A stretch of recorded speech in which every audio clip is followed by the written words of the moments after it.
Hello friends, नमस्ते। DV education में आपका स्वागत है। चलिए, आज का हम जो टॉपिक पढ़ेंगे वो पढ़ेंगे भाग 18 और इसमें पढ़ेंगे हम 352 से लेके 352 से लेके 360 तक। हम इसके दौरान भारत में इमरजेंसी किस प्रकार होती है, कौन कौन से आधार होते हैं जिसके कारण इमरजेंसी लगाई जाती है, तो वो हम देख लेंगे एक बार। आपात उपबंध है इस संविधान भाग 18 का जो नाम उनका है, आपात उपबंध है। कौन कौन से आपात हैं, किस प्रकार के आपात हैं और किस स्तर पर ये आपातकाल लगाए जाते हैं। उम्मीद है कि तुम्हें समझ में आएगा। तो देखिए, सबसे पहले हमारे सामने दे रखा है 352 आपात की उद्घोषणा। आपात की उद्घोषणा।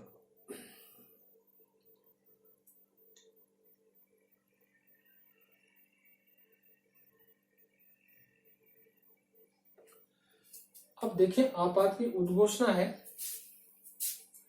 वो कब होती है। अनुच्छेद 352 में लिखा गया कि अगर स्थिति कैसे हो,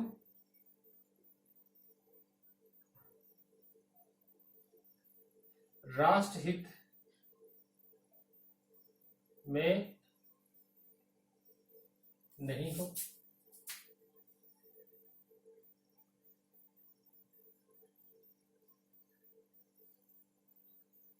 आंतरिक अशांति,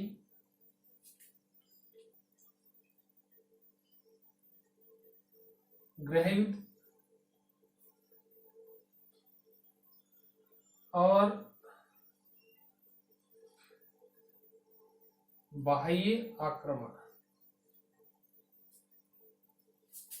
इन तीनों चीजों को ध्यान में रखकर आपात की उद्घोषणा की जाती है। घोषणा कर दी जाती है कि देश में क्या लगने वाला है, आपातकाल लगने वाला है। इसका प्रस्ताव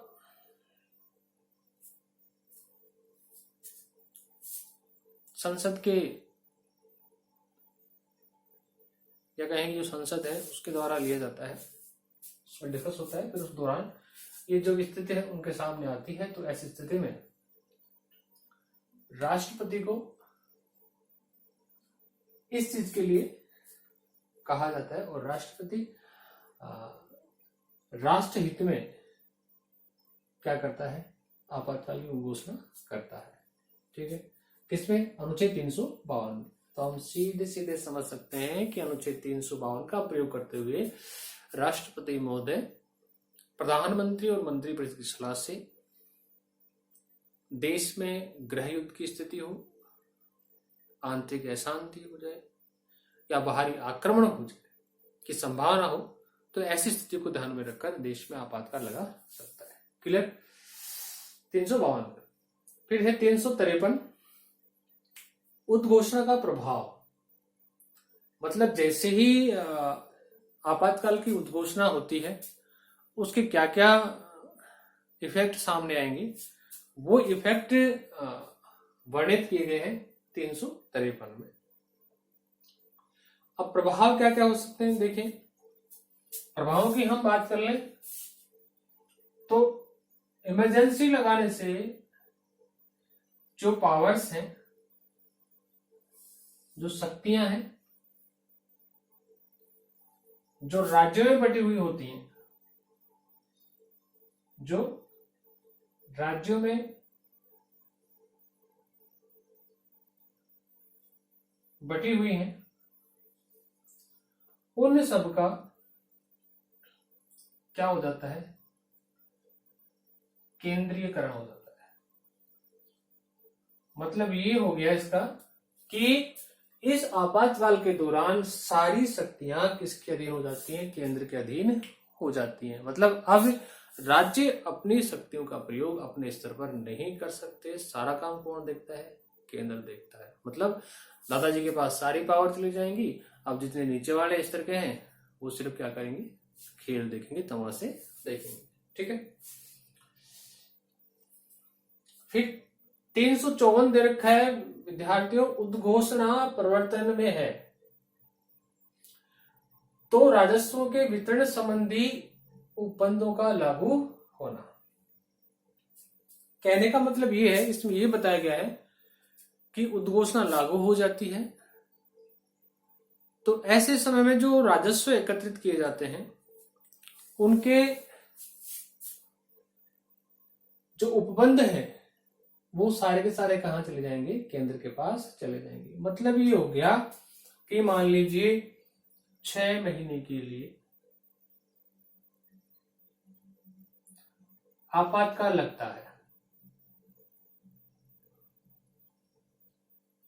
ठीक है, तो इस महीने के दौरान जितना टैक्स होता है या राजस्व होता है वो सारा कलेक्शन कहां जाएगा,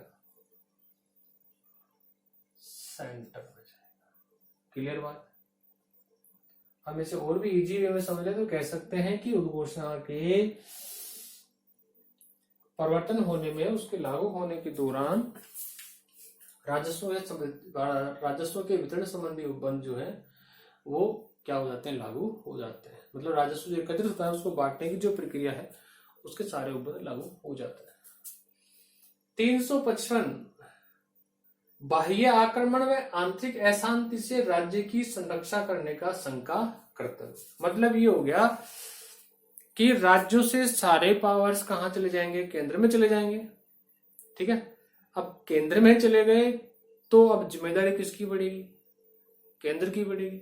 और केंद्र इस दौरान क्या करेगा, राज्य जितने भी राज्य हैं उन सबकी सुरक्षा की क्या करेगा, गारंटी लेगा। उनमें आंतरिक अशांति को बढ़ावा, अगर आंतरिक अशांति होती है तो उसको कंट्रोल किया जाएगा।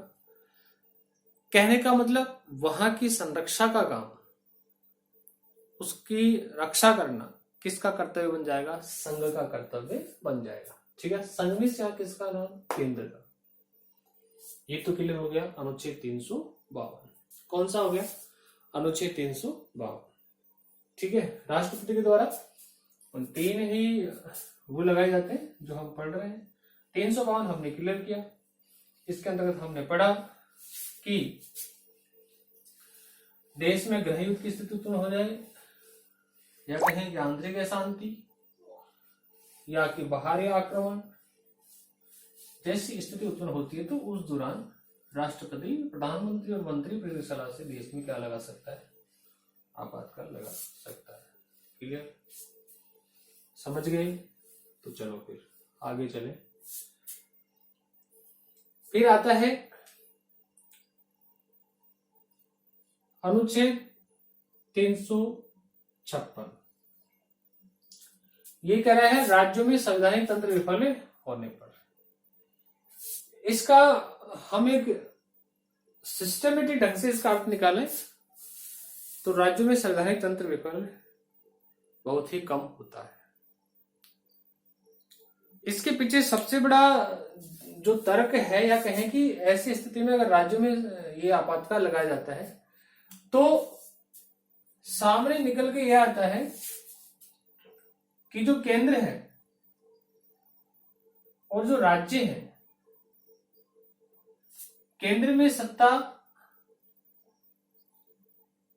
किसी अन्य दल के पास है और राज्य में जो सत्ता है वो किसी अन्य दल के पास है। ठीक है ना? तो केंद्र के साथ इस राज्य की नहीं बन रही है तो ऐसी स्थिति में वहां किसका हवाला दिया जाता है, संवैधानिक तंत्र के विफल होने का हवाला दिया जाता है। अब वो किसके माध्यम से दिया जाता है ये हमें पता होना चाहिए। राज्य में राज्यपाल की नियुक्ति होती है किसके द्वारा, राष्ट्रपति के द्वारा। कौन करवाता है, केंद्र। अब ये जो राज्यपाल है, यहां जो राज्यपाल बैठा है भाई किसका आदमी है, राष्ट्रपति का। अरे मतलब इसका काम करने वाला व्यक्ति किसके इशारे पर काम कर रहा है? सेंटर के इशारे पर। तो अब राज्यपाल क्या करता है? एक लिखित पत्र कहां भेजता है? राष्ट्रपति के पास। ये साहब यहां तो गड़बड़ हो गई, यहां तो राज्य में संविधान के अनुसार काम ही नहीं हो रहा। बोले जिसके अनुसार काम होना चाहिए वहां ऐसे हो ही नहीं रहा। मेन मुद्दा ये होता है कि वहां की जो सरकार है उसको अस्थायी रूप देना होता है, उसके सारे अधिकार अपने पास में लेने होते हैं। फिर ये लिखित पत्र राष्ट्रपति के पास आता है, तो वहां से फिर ये जो बात होती है प्रधानमंत्री और मंत्रिमंडल तक पहुंचती है। कहने का मतलब टोटल आरोप ड्रामा ही होता है। वहां से विचार विमर्श किया जाता है। फिर राष्ट्रपति जी मोदी क्या करते हैं? यहां आपातकाल लगा देते हैं। किस नाम पर? संवैधानिक तंत्र विफल होने के नाम पर। क्लियर बात? देखो क्या है 356 के अंतर्गत ये बात होती है। 357 देखें, इसमें कहा गया कि 356 के अधीन की गई उद्घोषणा के अधीन विधायी शक्तियों का प्रयोग। मतलब ये हो गया कि 356 के अधीन की गई उद्घोषणा किसकी? संवैधानिक तंत्र विफल होने की उद्घोषणा की गई। फिर इसके अधीन जो विधायी शक्तियां हैं उनका प्रयोग कौन करे? अब हमने पहले ही क्लियर कर लिया कि आपातकाल कोई सा भी हो, आपातकाल कोई सा भी हो, उसमें सारी शक्तियां किसके पास चली जाती हैं? केंद्र के पास चली जाती हैं। और जो विधायी शक्तियां हैं उनका प्रयोग कौन करेगा? केंद्र करेगा, संघ करेगा। क्लियर?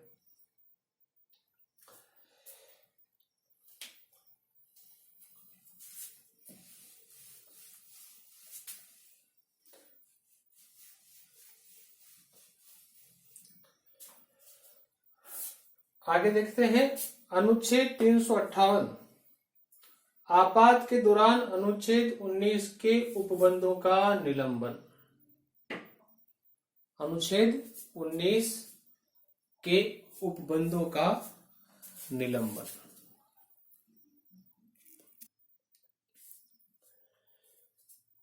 अनुच्छेद 358 देखा हमने, आपात के दौरान अनुच्छेद 19 के उपबंधों का निलंबन। कहने का मतलब ये हो गया भाई कि अब तो सारे के सारे काम कौन करेंगे? ऊपर वाले लोग करेंगे, दादाजी करेंगे। अब पिताजी चाचा जी का कोई काम ही नहीं रहा। तो अब 19 है, उसके सारे जो पावर्स हैं हमारे पास वो क्या कर दिए जाएंगे? खत्म कर दिए जाएंगे। हमने पीछे पढ़ा था जब हमने फंडामेंटल राइट्स पढ़े थे, मौलिक अधिकार पढ़े थे, आपको याद आ रहा होगा। भाग 3 हमने पढ़ा, उसमें मौलिक अधिकार पढ़ा। मौलिक अधिकार पढ़ा था हमने, उसमें हमने अनुच्छेद 19 से 22 तक एक अधिकार पढ़ा जिसका नाम क्या था? स्वतंत्रता का अधिकार। कौन सा अधिकार भाई? स्वतंत्रता का अधिकार। इस स्वतंत्रता के अधिकार में हमने अनुच्छेद 19 पढ़ा और अनुच्छेद 19 के अंतर्गत हमें लगभग 6 स्वतंत्रताएं दी गई। कितनी स्वतंत्रताएं दी गई? 6 स्वतंत्रताएं दी गई। किसको छोड़कर भाई? जम्मू और कश्मीर को। किसको छोड़कर? जम्मू और कश्मीर को। कहने का मतलब जम्मू और कश्मीर में ये 6 स्वतंत्रताएं लागू नहीं होती हैं।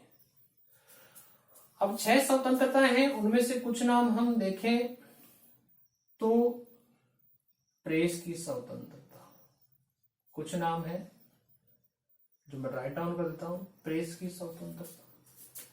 दूसरा हम नाम लें अभिव्यक्ति की स्वतंत्रता। तीसरा हम नाम ले सम्मेलन की, सम्मेलन भी करना जरूरी है भाई, सम्मेलन की स्वतंत्रता। फोर्थ नंबर हम ले समूह बनाने की,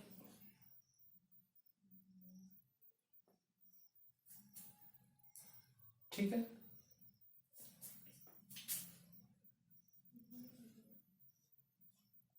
फिफ्थ नंबर पर ले भाषण की स्वतंत्रता, प्रेस की स्वतंत्रता, अभिव्यक्ति की स्वतंत्रता, सम्मेलन समूह बनाने और भाषण की स्वतंत्रता, ये हमने इसमें लिए।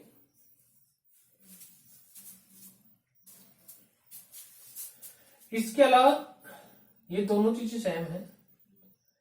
फिर है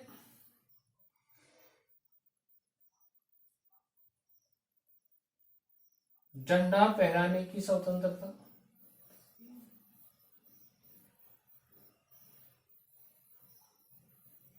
one two three four five,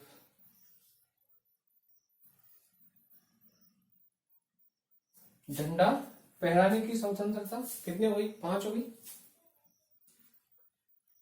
और फिर लास्ट में जो बची, ये देखिए जो ये वाली चीज है, ये दोनों जिनको मैंने यहां मिलाया है, ये दोनों एक ही हैं, तो हम काउंट कर सकते हैं 1 2 3 4 5 और 6 में हम दे सकते हैं सूचना प्राप्त करने की स्वतंत्रता। क्लियर, सूचना प्राप्त करने की स्वतंत्रता। दोबारा मैं रिपीट कर देता हूं, अनुच्छेद 19 में 6 स्वतंत्रताएं दी गई हैं। जम्मू और कश्मीर को छोड़कर, जम्मू और कश्मीर में स्वतंत्रताएं लागू नहीं है। क्या क्या है, प्रेस की स्वतंत्रता, अभिव्यक्ति या भाषण की स्वतंत्रता, सम्मेलन करना, जो भी कैसे सम्मेलन, कैसे हथियार रहित, ये ध्यान रखिए आप, बिना हथियारों के सम्मेलन कर सकते हैं। समूह बनाने की स्वतंत्रता, मतलब ग्रुप जो भी आप कहते हैं, झंडा फहराने की स्वतंत्रता और सूचना प्राप्त करने की स्वतंत्रता। अगर आपातकाल लागू होता है, आपके आपातकाल लागू होता है देश में, तो ये सारी की सारी जो स्वतंत्रताएं हैं अनुच्छेद 19 वाली, वो क्या हो जाती है, निलंबित हो जाती है। आपको ये अधिकार नहीं दिए जाते हैं। क्लियर, यहां तक क्लियर है। इसके बाद में दे रखा है अनुच्छेद 359, आपात के दौरान भाग 3 के अधिकारों का निलंबन। भाई जी क्या हो गया, यहां तो लिखा, थोड़ा सा हमें ऐसे लगा भाई यार 19 तक ही क्या है, 19 तक ही क्या है, निलंबन किया गया, तसल्ली बैठ गई, अधिकार तो है। लेकिन तुरंत ही 359 में लिखा गया आपातकाल के दौरान भाग 3, और भाग 3 किससे संबंधित है भाई जी, मौलिक अधिकारों से। किससे संबंधित है, मौलिक अधिकारों से। तो यहां लिख दिया गया आपात के दौरान भाग 3 के अधिकारों का निलंबन, सारे अधिकार क्या कर लिए गए, निलंबित कर दिए गए, छीन लिए 359 में। तो ये 2 क्वेश्चन इंपोर्टेंट बन सकते हैं हमारे सामने कि आपातकाल के दौरान अनुच्छेद 19 के उपबंधों का निलंबन किसके अंतर्गत किया गया है, अनुच्छेद 358। और पूछा जाए 359 के अंतर्गत क्या प्रावधान किए गए हैं, तो हम बता सकते हैं भाग 3 के अधिकारों का निलंबन किया गया है। क्लियर, अब बचा कौन सा, 360, कौन सा बच गया भाई, 360 बच गया। 360 है, वो ये बताता है कि देश में वित्तीय स्थिति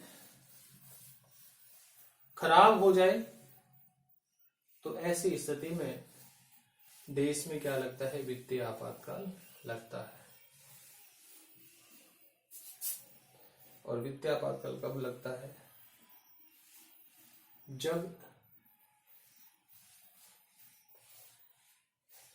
जब मुद्रा की कीमत कम और वस्तुओं की कीमत ज्यादा होना शुरू हो जाती है। कहने का मतलब ये हो गया कि हमारे पास देश की अर्थव्यवस्था को संभालने के लिए पर्याप्त धन उपलब्ध नहीं है, जिसे हम रिजर्व मनी कहते हैं, वो हमारे पास नहीं है।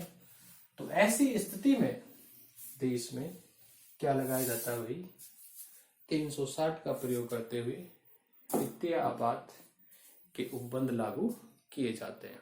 तो डियर फ्रेंड्स, विद्यार्थियों, मेरे लाडलों, ये था हमारा आपात उपबंध 352 से लेके 360 तक। और हमने संविधान का भाग 18, कौन सा भाग 18 क्लियर कर लिया है। अब नेक्स्ट वीडियो होगा, उसमें हम संविधान का भाग 19 देखेंगे। उम्मीद है आपको ये वीडियो पसंद आएगा। अगर पसंद आता तो प्लीज आप लाइक करें, शेयर करें, सब्सक्राइब करें, अपने ग्रुप्स में भी शेयर करें और हमें मोटिवेट करते रहें। जय हिंद, जय भारत।